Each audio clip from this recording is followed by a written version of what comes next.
Alur model komunikasi Gandhi Kunz dan Kim Auto Theory. 1. Kontak antar budaya. Individu bertemu orang lain dari budaya lain. 2. Muncul kecemasan dan ketidakpastian, takut salah atau tidak tahu cara berkomunikasi.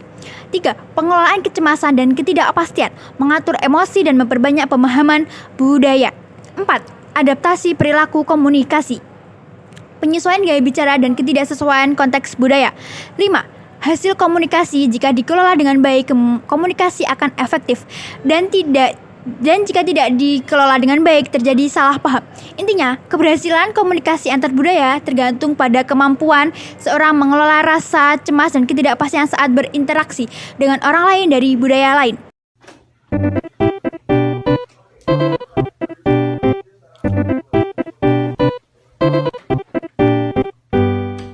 Selanjutnya ada latar belakang model komunikasi Gandhi Kunz dan Kim. Berawal dari meningkatnya interaksi antar budaya yang terjadi akibat globalisasi. Dalam pertemuan lintas budaya, perbedaan bahasa, nilai, dan norma sosial seringkali menimbulkan kesalahpahaman dan kecanggungan dalam berkomunikasi. Hidup Jokowi! Jadi pada kesempatan kali ini saya akan menjelaskan penemu dan pengembang model komunikasi Gandhi Kunz dan Kim. Model ini dikembangkan oleh William B. Goodiscon dan Yoon Kim. Mereka adalah dua pakar komunikasi antar budaya. Goodiscon lahir pada 1951 dan berasal dari Amerika Serikat. Ia berfokus pada bagaimana orang dari budaya berbeda berkomunikasi secara efektif dengan mengelola kecemasan dan ketidakpastian. Sementara Kim lahir pada 1949 dan berasal dari Korea Selatan. Ia meneliti tentang adaptasi budaya, yaitu proses seseorang menyesuaikan diri dengan budaya baru melalui komunikasi. I'm gay. Saya di sini akan memperkenalkan penemu dari model Gardner, yaitu George Gardner. Bapak George Gardner adalah salah satu pelopor dalam bidang penelitian komunikasi. George Gardner mengembangkan beberapa teori yang salah satunya adalah teori kultivasi. Teori kultivasi dikembangkan pada tahun 1969 sampai 1976. Teori kultivasi ini menjelaskan bagaimana media massa, khususnya televisi, membentuk persepsi dan pandangan orang terhadap realitas sosial secara bertahap.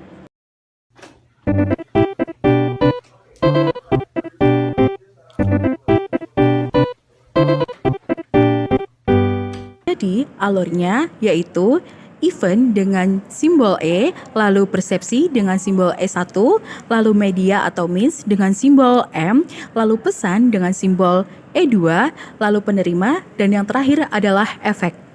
Model ini menekankan bahwa pesan komunikasi bukan realita asli, tetapi representasi dari persepsi komunikator. Terima kasih.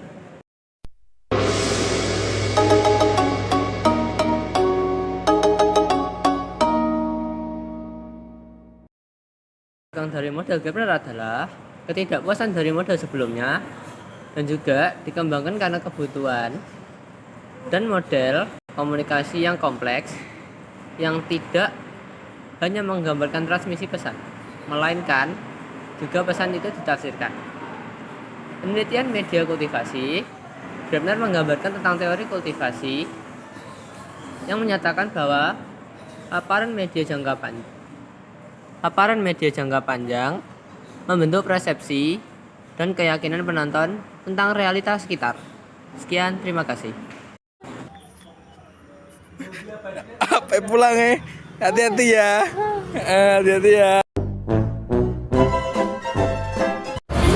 Perbedaan model Gandhi Kunz dan Kim dan model Gardner. Model Gandhi Kunz dan Kim fokus pada proses komunikasi antar budaya melalui 5 tahap: persepsi, penyajian, pengiriman, dan penyajian ulang untuk mengurangi ketidakpastian dan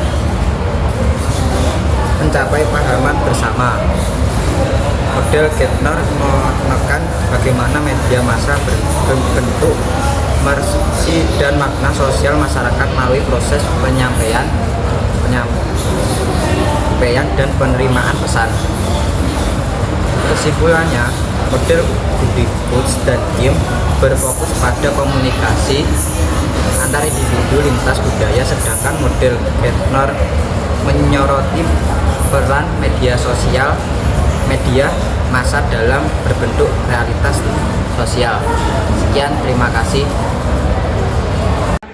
Sekian video dari kami. Jika ada kurang lebihnya mohon dimaafkan. Terima kasih. Crazy dog.